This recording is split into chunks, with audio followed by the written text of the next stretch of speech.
My neighbors complained about that woman who, in my absence, walked through the apartment stomping her feet. I told them it must be a mistake, that I lived alone. But they insisted no. They told me they had seen her several times leaning out of my bedroom window toward the street.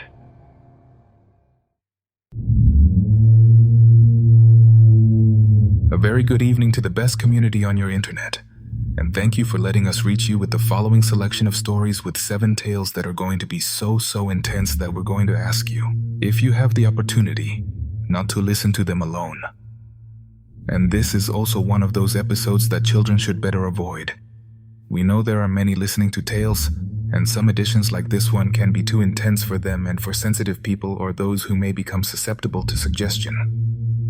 We like to tell you that you are going to be the next protagonists of Tales of the Night, but it's a fact that not everyone could bear to be one. So be very careful with any strange sound tonight, with any sign that something paranormal is near. Turn off the light and let yourself go, because you are already listening to Tales of the Night. Hello community, it's me again.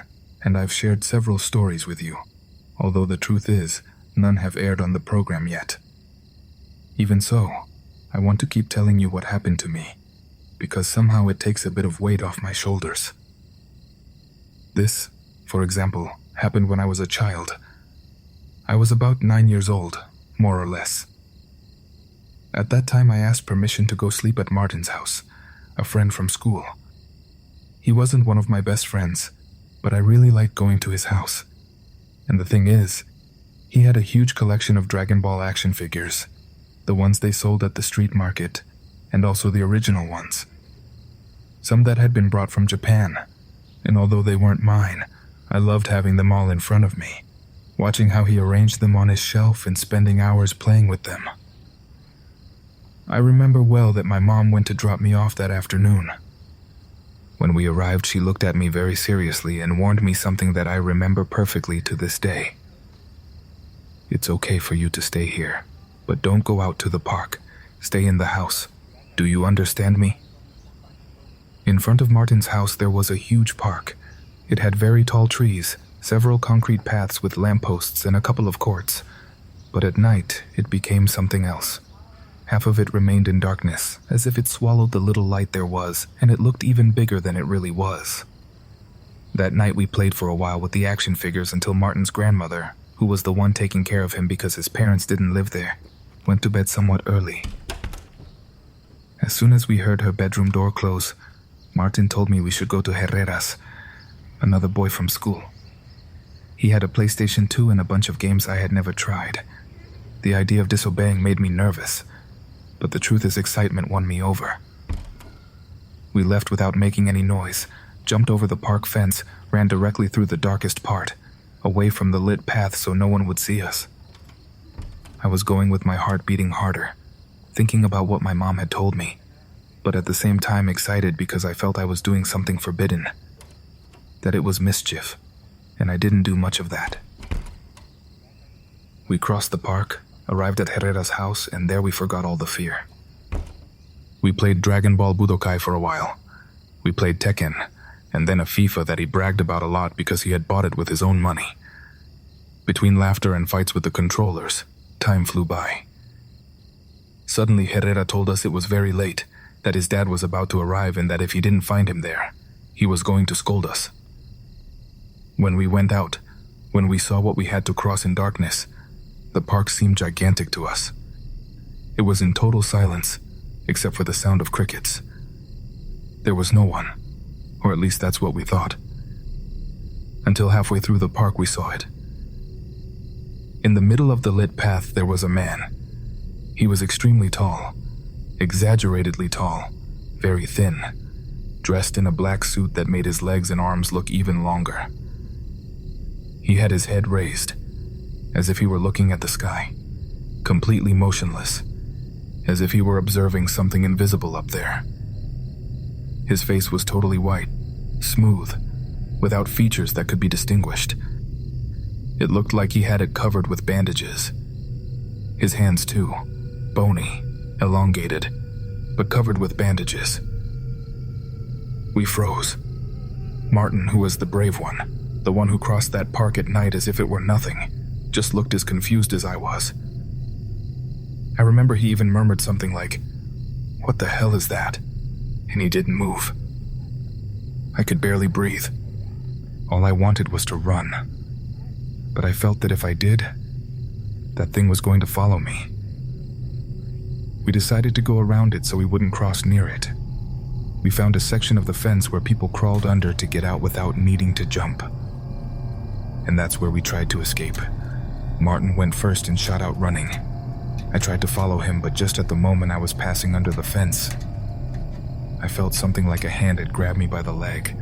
It wasn't strong, but it was enough to make me feel that someone was trying to stop me. But I turned around and there was no one. Nothing. The path was empty, although inside I felt that thing was still there, that it was watching us closely. We arrived at the house out of breath. We closed the door and stayed peeking out the window toward the park. Every time we saw a shadow moving among the trees, we thought it was him coming out from there to look for us. We were so scared that we were about to wake up Grandma, to confess everything. But we held ourselves back. We barely got any sleep that night. The strange thing about all this is that years later, when I was a teenager, I saw an image of Slender Man on the internet for the first time. What impacted me most was how much it resembled what we saw, but somehow ours happened long before it existed.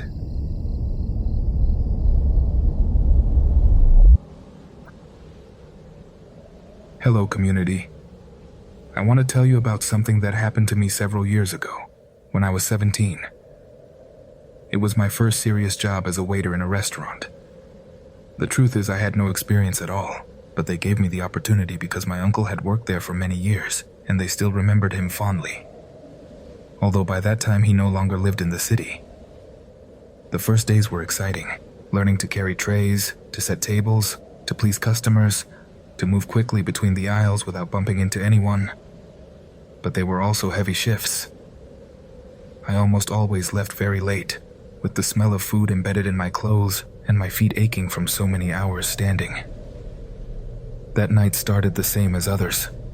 Lots of movement, many customers, until we finally closed.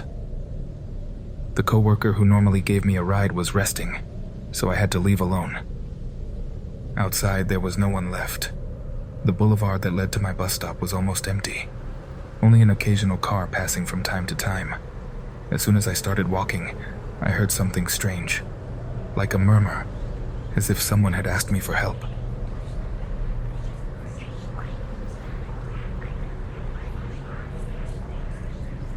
I stopped and looked around, but there was no one. Not a soul. There was no wind. I looked among the bushes growing in the vacant lot next to the boulevard, but I would swear I had heard a voice, although it seemed there was nothing. I kept walking with my nerves on edge. The silence of the street now seemed more terrifying than normal, as if all the noises coming from afar had been muted. I reached the pedestrian bridge and began to climb the stairs. That's when I heard it again. It was a long, muffled moan like someone suffering. It came from below the bridge. I stopped halfway up the stairs. I looked over. What I'm going to say is very terrifying. It's horrible. It's frightening. I don't want sensitive people to hear this, but this is what I'm sure I saw down on the street. A head. Yes. It had no body. Just the head lying on the asphalt, as if someone had left it there. The most terrifying thing was that it seemed to move, as if it was trying to talk to me. I realized the moans were coming from it. I didn't know how to react. I felt my legs turn to cement, as if fear wouldn't let me move. But that only lasted a few seconds, because immediately I started running. I ran like never before in my life. I didn't even wait at the stop for my bus. I ran the 2 kilometers that remained to the house. I ran with my heart about to burst from my chest.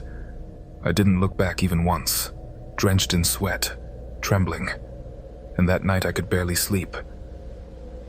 After that, every time I left the restaurant late, I preferred to request an Uber, even if I spent half of what I had earned, all to avoid passing through that boulevard alone again. Shortly after I left the job, but what I saw, I never forgot. Years later, when my uncle came to visit the city, the topic came up that I had also worked there, at that restaurant. He asked me about some of his old friends and started telling anecdotes. He laughed until suddenly he got serious. He told me that the only bad thing he had experienced in his time there had been what happened to the brother of one of the boys from the restaurant. One afternoon, after dropping him off on his motorcycle, the boy crashed a few meters from the place. An acquaintance from a stand that set up by the bridge ran immediately to notify, and the poor brother ran out desperately to look for him too. See what had happened. When he arrived, he encountered the most horrible scene of his life. His brother had died decapitated. No, man, it was terrible for everyone, my uncle told me. We never fully got over it. I didn't know what to answer.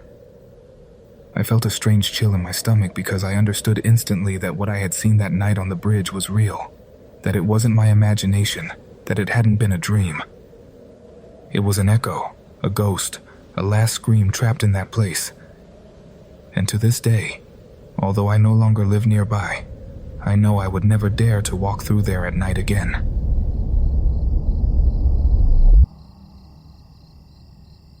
Hello, community of Tales of the Night. I want to tell you what happened to me when I came to live in the capital a few years ago. I came from the provinces, with all those customs one brings from home, and although I'm not very religious, my mother asked me that when I settled into the apartment I should place some candles to cleanse the place, ones she sent me. She told me that this way any bad energy from the people who had been there before would leave. I didn't want to argue with her, so I agreed. On the furniture in front of my bed was an old mirror, enormous, with a worn frame. It had surely been there for decades, just like the other furniture that was already in the place when I rented it. In front of the mirror I placed a metal tray with water, and on top I placed the candles. I was afraid they might explode or set something on fire, but I left them lit all night because I wanted to obey my mom. The next day I returned from work dead tired. As soon as I entered, I checked the candles.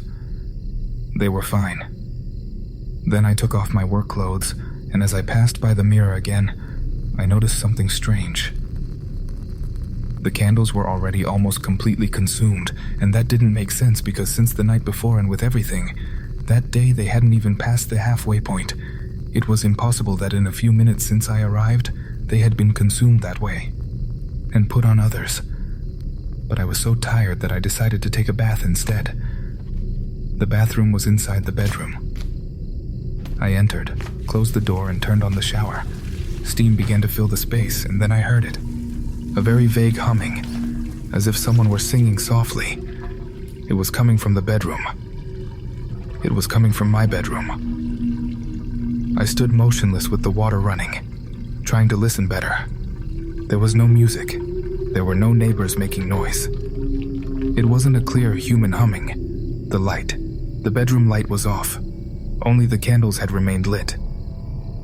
And then it occurred to me to also turn off the bathroom light to try to see what was happening. I turned off the light, and as soon as I did, the humming stopped. I remained silent, looking at the little light filtering under the door, and I saw how that light was cut off. How it was interrupted, as if someone were walking in front of it. Shadows. Footsteps. Suddenly, a clear shadow stopped right in front of the bathroom door. The silhouette of its feet motionless. The humming sounded again very close, as if that person were standing there just centimeters from the door. Then I heard the footsteps move away, as if they were leaving my room. I stayed still for a long time until I finally gathered the courage to open the door. There was no one. I checked the entire bedroom. I turned on the light, and the only thing I found were the candles, already almost extinguished. I took my phone, still trembling, to write to a friend. Then I called my mom and told her what had happened. The first thing she asked me was where I had put the candles. When I told her in front of the mirror, she was silent for a few seconds and then became alarmed. She explained to me that I should never place them like that it was dangerous, that it could open and let something in. For several days we said prayers, me from the apartment and her from the house, asking for peace for whoever was there, that whatever had come out of the mirror would return where it came from. The following weeks were calm. I didn't hear anything strange again until a neighbor called me. One day when we met at the building entrance. Very serious. He told me he had to talk to me because they couldn't stand the noise I made every afternoon, that they heard how we ran from one side to another in my bedroom. I was confused. I explained to him that at that time I was always working, that it wasn't possible. He looked at me intently and said, "But if we see her in the window, we know it's not you, but it's the woman, the one with long loose hair, the one with the broad forehead. She always leans out your window to see the street. We see her almost daily." I wanted to insist that it couldn't be my apartment. The man swore it was mine because it's right above his, and that both he and his wife had seen her clearly several times. The way he said it with such certainty made me feel quite nervous. I no longer heard her. I no longer felt her. But she was there. What came out of the mirror kept manifesting. When I finished my 3-month contract, I looked for another place and moved without thinking twice. Since then, I have never again placed candles in front of a mirror, and to this day. I don't know if what my neighbors saw was the same thing I heard that night, but I fear that something or someone remained trapped in that apartment. Thank you for staying with us, community, for being one of those few who reach this point and who almost instinctively seek these stories that most would prefer never to hear. Up to here, what we've heard has been intense, and what's coming may be even worse. Stories that don't end when you turn off the light or when you decide to run away. Stories that don't end when you stop this episode. For now, let's continue. Tonight, there are still more horror stories. Encounters with the paranormal. Ready? Let's continue.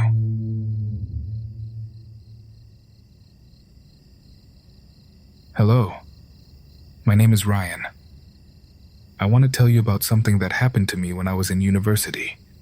It was one of those long nights of team projects where the time doesn't matter anymore because you know you're not going to sleep until you finish. I went to a classmate's house to work ahead on a project. It was late. It was already past 11, but we said we were going to work until dawn if necessary, and the whole class was the same, working wherever they had the opportunity. As soon as we arrived at her house, I asked her permission to go to the bathroom. She told me it was at the back, on the left. I walked down the half-dark hallway, and when I opened the door, I felt like they pushed it from inside. I got a little scared, but before closing the door to whoever it was, I saw in the bathroom mirror, a lady was standing there, as if she had been looking at herself in the mirror with the light off. I got nervous, and the only thing I could think of was to apologize. Sorry. I didn't know it was occupied. The woman didn't say anything. I just heard a long, heavy sigh that came from inside. At that moment, my classmate from the living room asked me what was happening. I walked toward her down the hallway, still very embarrassed, and when I reached her side, I whispered to her. A lady opened the door. I realized it was occupied. "Is it your mom?" She didn't respond immediately. She just asked me, "Are you sure? You saw her? Are you sure?" I told her yes. There was a lady standing in front of the mirror, a lady in the bathroom with the light off who had pushed the door on me. And then, just like that, my classmate yelled at me to run. I left the house confused, with my heart beating very hard, not understanding anything, and I waited for her while she came out with my backpack in a hurry. I didn't know what was happening. I just ran after her until we reached a nearby house where she started knocking desperately. After a few moments, a lady in a robe came out.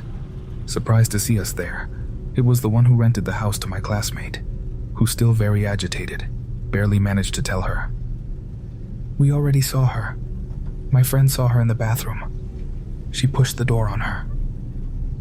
The woman remained serious and then sighed.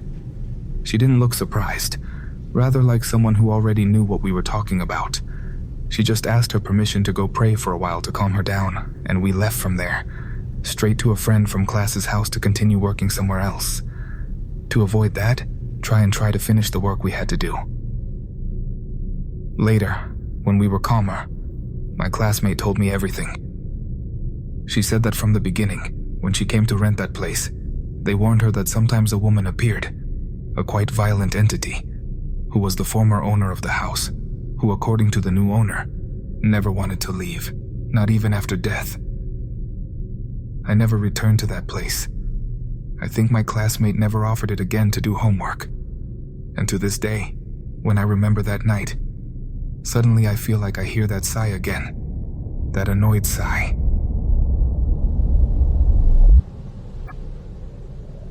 Hello, community of Tales of the Night. I'm going to tell you something that my mom told me. It's the story of her grandfather's brother, my Uncle Chayo. My family is from San Carlos, Sonora, but my mom went to live with my dad in Bahia de Quino, a bit to the north, when she got married. Her brother, on the other hand, got together with a Yaqui and went to live in Vicam, to the south. So in the end, when the grandparents had died, the only family they had, the only one who stayed in San Carlos was Uncle Chayo. He was all alone because his children went to the other side, to the United States, and didn't come back like a magnet, and his sister, and not at all San Carlos. Little by little, they stopped seeing Uncle Chayo. My mom says there was a very strange story about him, and this is what happened. One afternoon, I was at her house in Bahia de Quino, fixing up the yard. The dust from the street lifted easily and stuck to the sweat. When suddenly she saw Uncle Chayo pass by, arriving at her house.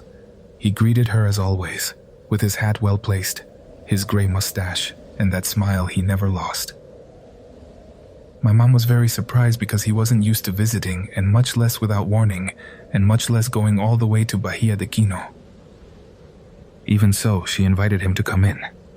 She told him to stay for lunch, but he answered no, that he was just visiting, passing by to see that they were okay. He said goodbye and continued walking down the dusty street. It seemed so strange to Mom that the first thing she did was go into the house and go straight to the phone to call her sister and tell her. But just as she was about to pick it up, the phone rang. It was her sister from Vicam. The first thing she told her was, "Who do you think just left here?" My Uncle Chayo said he just stopped by to say hello, to see how we were. My mom remained silent. "What do you mean there?" she answered. "Yes, here too he just was. He just left. I was about to call you to tell you." The two were confused and scared. They discussed that they didn't mean a while ago, but exactly a moment ago, just before calling each other. Both had seen him. Both agreed. A minute before he had been there, they had seen the same thing at the same time in places that are more than 2.5 hours apart. There was no way. It wasn't a matter of minutes or time difference. He was in two places at the same time, worried. They tried to call my uncle, but his number no longer rang, as if the line were out of service. Scared. Then they decided to call one of his lifelong neighbors in San Carlos to go see how he was. The neighbor went to his house and told them the house was empty, that there was no one. They feared the worst. They planned to go as soon as they could, that same afternoon, as soon as their husbands arrived. But an hour later, the same neighbor called them again. "I just arrived and there he is, sitting in his chair on the patio. I asked him how he was and he told me fine." My mom and my aunt didn't know what to say anymore. If they had seen him in two places at the same time, and he was fine, what did that mean? What was it they had witnessed that afternoon? They planned to go see him, ask him, but the urgency faded. Weeks passed, and then months. They kept postponing. Then they didn't touch the subject again. Until one day from San Carlos came the sad news that Uncle Chayo had died. They never knew what happened that afternoon. They only know that months before his death, both saw him in two different towns at exactly the same time.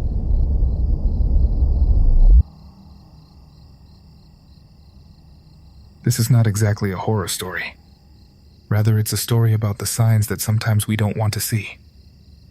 Not long ago, I was walking with my girlfriend down Yucatan Street in the Roma neighborhood. We live in Santa Fe, an area that's not close to there. But that day we went to have breakfast with some friends, and then we took the opportunity to walk with our dogs through the area because we really liked that neighborhood. At the intersection with Monterey Street, waiting for the traffic light, I noticed that a man was coming talking on the phone, staring a lot at my girlfriend. He was a man in his 30s. Although he already had gray hair in his hair and beard, he was looking at her as if he recognized her with pleasure. I thought my girlfriend had noticed, but she was just attentive to the dogs. The man positioned himself on one side of her, and then on the other as if waiting for the moment for her to see him and greet him. And finally, she did. And there wasn't. She turned and greeted him. He looked at her with a sincere smile, with great pleasure, and told her it had been a long time since he knew about her. My girlfriend only responded that yes, it was true, that it had been a long time since they had seen each other, and then there was an uncomfortable silence. Suddenly, one of my dogs, which is very large, pulled my girlfriend, and she just quickly said goodbye to him, telling him she was glad to see him. I felt she had been a bit rude. The man seemed kind and genuinely glad to see her, so without knowing him, I also said goodbye. I also noticed he was carrying a dog leash in his hand, but he wasn't carrying any dog with him. As a joke, I told him, "I hope your dog didn't get lost." He turned with a smile and told me no, that he only went out with the leash because it was already the habit. At that moment, my other dog, the one I had with me, pulled me to catch up with the others. He pulled me to catch up with his mom and his brother, and I had to say goodbye too. I turned before turning the corner. He was standing there, waiting to cross the street with that leash without a dog in his hand. A while later, at a restaurant, I asked my girlfriend who that man was. At first, she didn't want to tell me, but then she told me the truth. My girlfriend had gone through a very hard stage of depression, a stage so severe that at a work event in another city, suddenly she couldn't bear it and tried to take her life. This man was someone who, although he didn't work with her, had coincided at several events in different cities. He was the one who discovered her at that moment, who broke the rope, who brought her down, who saved her. She owed him her life. That's why she couldn't even look him in the eyes. It wasn't because she didn't like him, or because she didn't want to greet him. It was because he reminded her of the worst moment of her life, because she felt great shame. A couple of nights later, we were awakened by a loud knock on the house door, as if someone were knocking angrily. I went to see, but there was no one. Later, another noise woke us up again, but now, as if someone were knocking on the bedroom door. The dog started barking. I got up scared. I checked everything, but there was nothing. We were uneasy, very nervous that night and the following days, and that weekend, my girlfriend received a message from a former coworker. He told her that that man, the one who had saved her, the one we had run into in the Roma neighborhood, had passed away. The terrible thing, the sad thing was the way. He died in the same way my girlfriend had tried to do it. And the date? The time coincides exactly with that night when we heard the noises in the house. This account is anonymous for obvious reasons, but I want to share it with you because I'm convinced that all of this was a sign. That day there on Yucatan Street in Roma. Because we didn't live there, and at least he didn't even live in the city. By pure chance, my girlfriend encountered him there, face to face, walking. I believe it was for something. It was an opportunity to say goodbye, to close a cycle, to give thanks. It scares me a lot to tell my girlfriend that maybe he was already there to return the favor. Maybe it wouldn't have changed anything. But life put someone important in front of us, and we didn't take advantage of the moment. I know this won't be very scary. Maybe I'm just writing to tell you to pay attention to the signs.